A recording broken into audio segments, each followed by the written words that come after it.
All right, welcome back to the podcast. On location. On location. Got to change the scenery this time. That's 1,000,000 degrees. Yeah. It's finally gotten cool. It's good enough now. I'm not sweating right now. Yeah, no, I'm comfortable. It's good. The beauty of Washington is it can be hot during the day and then it cools off at night. It's wonderful. It's true. I mean, when I was in Arizona, I'm sorry, you people who live in Arizona, but it was still 90 degrees at night. It's hot. When I left at 4 in the morning, it was like 85 degrees. I was like, why? It's 4 in the morning. Why is it still so hot? It's not supposed to be this hot at 4 a.m. No. Yeah. So, that's the beauty of Washington is it will cool down to 50 degrees tonight. Yeah. So, anyway, we are continuing our study and our look at I guess it was Saul. Now we're moving into David. Our last one had David being anointed. Yep. And now we get to one of those, probably the most famous story that has to do with David. Of all the things David did, this is probably the most famous one. Even people who don't go to church. I was going to say this one. I was just running through it in my head. I would actually sit down and do that. I would say that it's a top 5 most known Bible story. Yeah. And I bet you everybody knows David and Goliath. And I bet you it's at the top of of those 5. Yeah, it's right up there. I would say it's right up there with above it. Well, Daniel in the lion's den, Noah's Jonah. Ark. Everybody knows Jonah too. Do Being they? swallowed by a fish. Yeah, there's a bunch of people who seem to know Noah's that one. Ark. Noah's Ark was the one that my brain immediately. That's why I went top 5, because everybody knows about Noah's Ark. Mm-hmm. Everybody, but David and Goliath transcends everything. Yeah. People love talking about it when it comes to sports. David beats Goliath, all this stuff. That's true. Yeah, there's so many analogies that have come from this. And the lesson I really just want us to pull from it, from our podcast, is that, God can help us overcome any challenges that we might have. Yeah. If we are willing to give the credit to Him. Mm-hmm. And you know that you're going to need to lean on Him going into it as well. David never once thought he was going into that thing on his own. No, never. So, to just kind of talk about it real quick. So we have the Philistines, they've gathered their forces. The Israelites have also gathered forces, and they're squaring up against each other. And instead of having an all-out war, they have their greatest warrior, 1v1. Which is interesting. I like it. Why don't we do that more often? Sure. Which is funny because this concept I have seen in like a bajillion different movies. You know what I'm saying? Yeah. Oh, yeah. But so what we have is the Philistines, and they send out their best, and he really is their best. Over 9 feet tall. Yeah, that's large. That is large. And I did some. I can't remember it now, but when I was using him as an illustration in my sermon, the weight that he was carrying just in his weapons, his shield, and the armor was insane. Yeah. I mean, he not only was big, he was strong. Yeah. I mean, just the spear he carried was massive. Well, okay, here it is. His spear shaft was like a weaver's rod, and its iron point, just the iron point, weighed 600 shekels, which is 15 pounds. So just the tip of his spear, or the point on his spear, was 15 pounds. Yeah. I could carry that. That'd be it. Yeah, I can only hold the. I can't have it on a staff. I just need. I can have a really small staff. But to hold it, to even do anything with it, I mean, that's right. Whilst wearing like all the armor and like not even the talking about his great and... sword. Yep. I mean, yeah. But David actually later on does wield his sword. Yeah. So it can't be that heavy. Either that or David was a much more stout man than what we're talking about. Yeah. It's one of the. Oh wait, hold on. This is about. Oh, sorry, that's his height. Actually, his height 6 cubits in a span, which is about 9 feet 9 inches. So not only was he 9 feet, he's almost 10 feet. He was on the taller end of 9 feet. Yeah, man is almost a basketball hoop tall. Yeah. So he was a big man. That's ginormous. And I really truly think that war was all he knew. So he wasn't just. I mean, it wasn't just that he was this big guy they dressed up in armor. No, he was a warrior. Yeah. Well, if you're the one that they're relying on to. For the entire Philistine army, which was like, a strong army. Yeah. So, huge odds. And there's a reason why nobody that was an Israelite wanted to go out and face him. Nobody volunteered. Nope. Not even the mighty King Saul didn't volunteer. No, heck no. No. And this goes on for a while. and Jesse, who has a couple of sons that are in the Israel's army, says, "Hey, I want you, David, his youngest son, to go check on his older brothers." Yeah. Yep. And so he loads him up with some stuff, sends him out there, and David goes to check on his brothers. Well, in the process, once he gets there, what does he hear? He hears Goliath. I was going to say. And he realizes that Goliath is not just challenging Israel, but also challenging God. Yeah. Which David was didn't like that. which Did was not. Goliath's mistake. Yeah.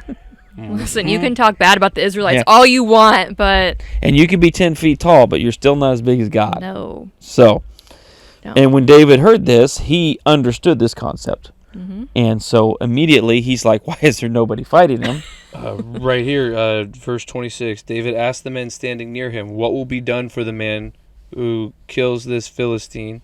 Oh, he's asking what is going to be done for him. That's not the one I was looking for. But it's funny, though, because Well, that and- happens, and then that irritates his brother. Uh-huh. And so then his brother's yelling at him. Dude, I'm not going out there. You see that guy? Yeah. Oh, So but this he whole does. time, like, is Goliath just standing there, like, waiting? I think he comes back and forth. Okay. So he comes out and he says this thing, and then goes nobody back. shows up, and he goes back. Okay. And then he comes and he 'Cause, just like, I comes just out wonder, like, every day. Which At some I point, find like, interesting. is it how many days is it until a forfeit? Yeah, that's a know. great Like, point. that's what I want to know. But he does say, "Who is this Philistine that he should defy the armies of the living God?" Which, once again, we're beginning to see things about David that really you begin to understand who and what he was and why he was the way he was. Yeah. I mean, everybody else is scared, and he's picking up on the fact that he's defying God. Yeah, he's trying to figure out why are we all going out there right now, guys? Yeah.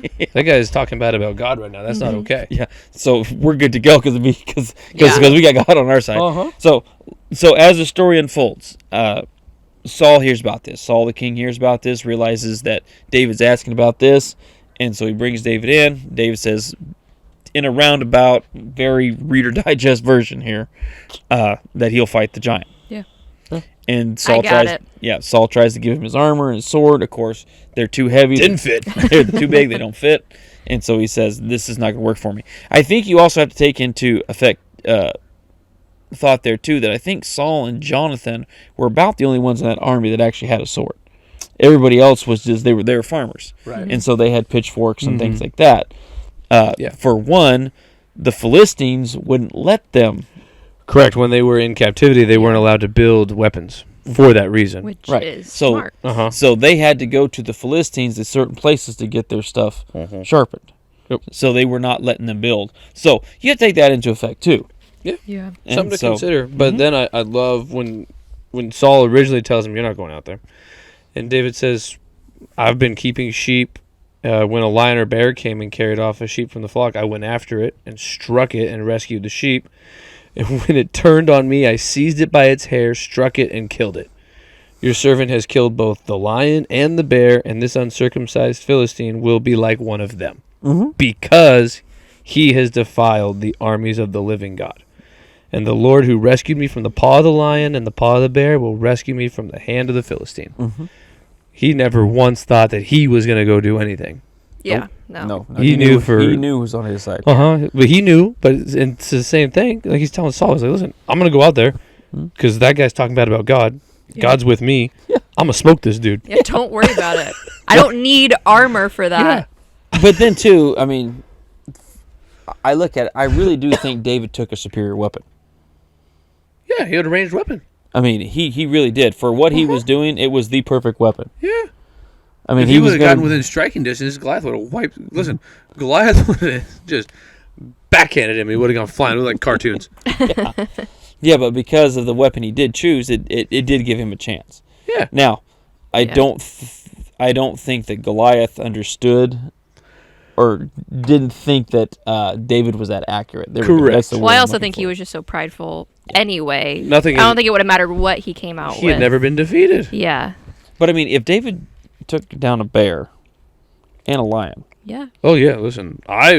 If I'm standing over there and I see this dude picking up a good sized rock, because that's the other thing that gets lost in the story. Yeah. He didn't just pick up a pebble. Yeah. All right, this was a nice flat rock. and I've seen videos with these guys Yeah. who show you that They the get sling. moving. Yeah. Yeah, I mean they can split a watermelon and all kinds Yeah, of it's stuff. crazy. I mean it's crazy.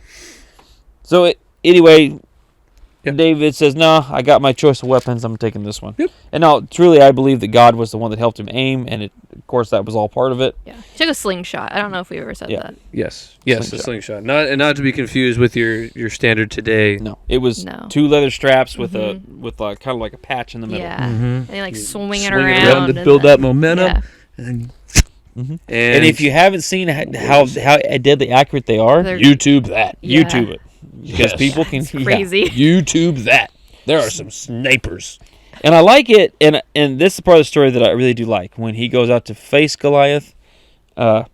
And Looking at it David's right now. first of all, he calls David a dog. Or no, he says, "You come at me," or what do you think? Am I a dog that you come at me with a stick? Excuse me. And so he's demeaning David.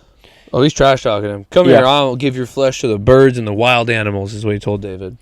And yet David said to the Philistines, "You come against me with a sword, a spear, and a javelin, but I come against you in the name of the Lord God Almighty of the armies of Israel, whom you have defied. This day the Lord will deliver you into my hands, and I will strike you down and cut off your head. This very day I will give the carcass of the Philistine army to the birds and the wild animals, and the whole world will know there is a God in Israel." Spun it right back on him. But once again, he's giving all credit to who? To God. Always. All those gathered here will know that this is not by sword or spear the Lord saves, for the battle is the Lord's, and he will give all of you into our hands. It had to be the Lord speaking through David. Yeah. Because I don't think he came up with that on his own. You know what I'm saying? He could have sat outside and practiced that. Yeah. He could. I'm not even sure you could memorize that. No. Standing there in front of a 10-foot tall Goliath. Yeah. And you do wonder, though, if you were Goliath, if you would start to be a little concerned at this point. Yeah. Because obviously this guy's not afraid of you. Well, and I think everybody knew about Israel's God. Like, whether they Yep. feared him or not was different, but everybody had heard about it. Mm-hmm. So, I don't know. I mean, this was the same God that split the Red Sea that they heard Yeah. about. This is the same God that the And Ark was of the giving, Covenant. You know what I'm saying? You I mean, know, it's yeah. So it's like, they had to hear stories about, I don't know. And so what happens? David winds up, sends a rock right smack dab in the middle of the head, and just like he said, once the giant hit the ground, what does he do? He pulls Goliath's own sword, chops his head off. I also like this. This is just a fun little fact. I hadn't read this part of the commentary before. Could a stone and a slingshot really kill a giant? Is the question it asks. And what the commentary says is that the stone stunned Goliath, causing him to fall to the ground. But obviously, David completed the kill When you chop someone's head off. when you chop someone's head off. Normally they die. David's accuracy with a slingshot is not unprecedented in the Bible, nor is the power of God at overcoming long shots. Yeah. Well, it had said on a commentary before that, like, a lot of the Israelites, when they went into battle, that some of them carried slingshots with them. Makes sense. Yeah. Effective. Yeah, well, especially it give you a little bit of range. Yeah. Knock Yeah, them out. yeah. Once you knock them out, cut their heads off. That works every time. Just saying. Yep. And so that's what David did, and they did. They triumphed over the Philistines, and then at that point, the Philistines were basically scared. They took off running, and Israel just followed them all the way, wiped them out. Chase them out. Oh my gosh, hold on. I haven't read this part. This just never stood out to me. So men of Israel want you to surge forward with a shout, pursue the Philistines. That's my other favorite thing too. When they pursue, like in the movies, they pursue for a little bit and they let them go. No. Nah, Oh, yeah. no. they pursue. Yeah. Yeah. Like, we're in pursuit for weeks. Okay, Yeah. done.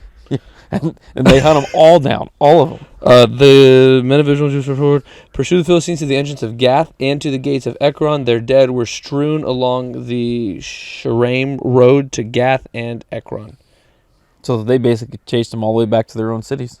and killed them the whole time. Yep. Like, they caught one, killed him, leave him dead.